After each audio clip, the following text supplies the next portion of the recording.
नासे रोग हरे सब पीरा, जपत निरंतर हनुमत बीरा।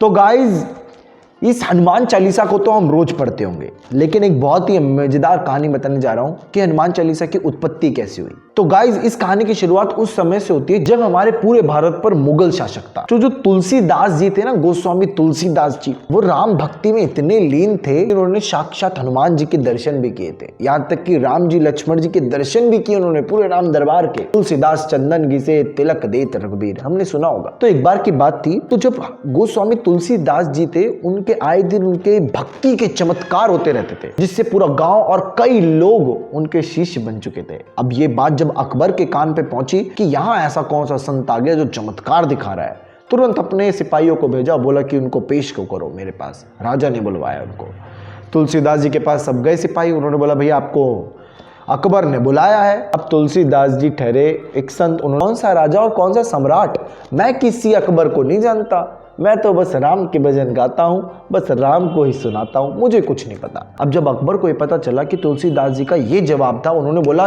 बाय फोर्स उनको पकड़ के लाओ। अब सिपाही गए, उनको जबरदस्ती पकड़ के लाए, दरबार में लाके खड़ा किया।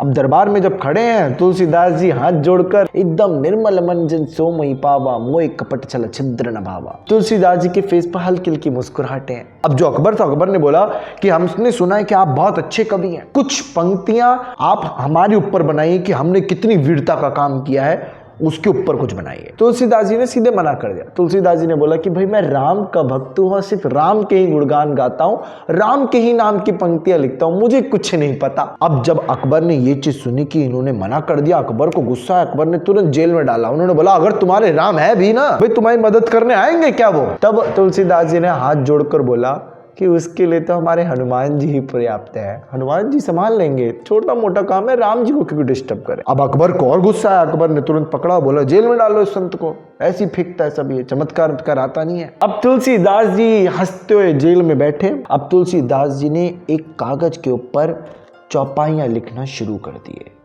श्री गुरु चरण सरोज रज, निज मन मुकुर सुधारि, बरनौ रघुबर बिमल जसु, जोदायक फलचारि। पूरी हनुमान चालीसा उन्होंने 40 चौपाइयां लिख दी। और जैसे जैसे 40 चौपाइयां उनकी लिखती जा रही हैं, पूरे महल पर, पूरे अकबर के महल पर 1000 से लेकर लाखों बंदरों का एक बड़ा झुंड आया और उसके महल पर टूट पड़ा।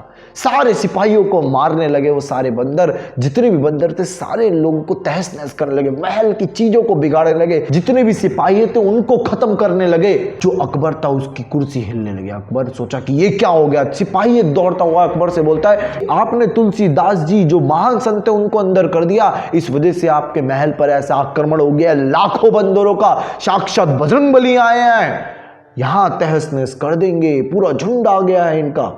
अकबर डरने लगा। अकबर ने बोला जाके तुरंत छोड़ो उनको। जैसी उन गोस्वामी तुलसीदास जी को जेल से बाहर निकाला, तुरंत उसी टाइम जितने भी बंदर थे सब अपनी अपनी जगह पे चले गए। तब उसके बाद अकबर ने तुलसीदास जी से माफी मांगी। तो गाइज जो ये हनुमान चालीसा है ना, इसको ऐसा वैसा मत समझो, ये साक्षात उस समय लिखी गई है जिस समय तुलसीदास जी संकट में थे। तो गाइज जब तुलसीदास जी के संकट कट सकते हैं तो आपके संकट क्यों नहीं कटेंगे भाई। इस हनुमान चालीसा के अंदर एक चौपाई आती है कि जो सदबार पाठ कर कोई छूटे बंदी महासुख हुई, यही आती है ना। इसका मतलब पता है क्या है कि जो 100 बार इसका पाठ कर लेगा और सच्चे मन से अगर आप एक बार पाठ कर लोगे, मैं गारंटी देता हूं इस बात की, मैंने एक्सपीरियंस लिया है भाई लाइफ में सब चीज का। मैं आपको तभी बता रहा हूं जो मैंने लाइफ का एक्सपीरियंस लिया है। गाइस ये हनुमान चालीसा ना आपकी लाइफ चेंज कर देगा, इसके अंदर वो पावर है। एक और बात मैं आप लोगों को शेयर करना चाहूंगा कि हनुमान जी ना बहुत चंचल स्वभाव के हैं।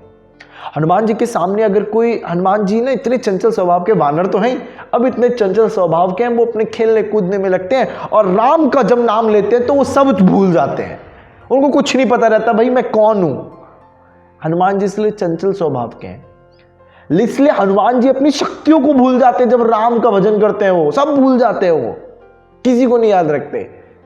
इसलिए उनके सामने जब ये चौपाई कही जाती है, हनुमान जी को शक्ति याद दिलाई जाती है। जामवंत जी ने भी दिलाई थी, देखो भाई, शक्ति याद दिलाई जाती है। क्या?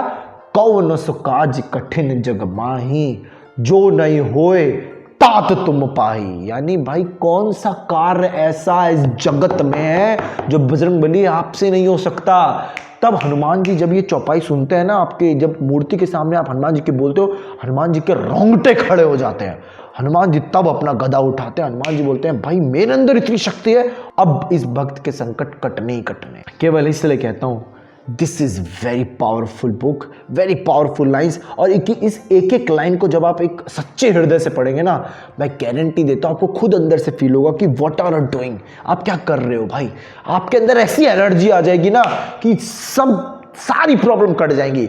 अब मुझे बताइएगा, दुनिया का कोई ऐसा मोटिवेशन नहीं है जो आपको ऐसा खड़ा कर देगा, लेकिन अपनी आध्यात्मिक चीजें ना, जब आप आध्यात्मिक चीजों को पकड़ोगे ना, मैं गारंटी देता हूं चाहे आपकी कैसी भी परिस्थिति चल रही हो, आप 100% उभरेंगे। मिलते हैं आपसे अगले वीडियो में, और अंत में यही कहूंगा, यही जगत की रीत है और यही उस श्री कृष्ण का गीत है, मन के हारे हारे, मन के जीते जीते। मिलते हैं आपसे अगले वीडियो में, तब तक जय हिंद जय Bharat. Thank you so much.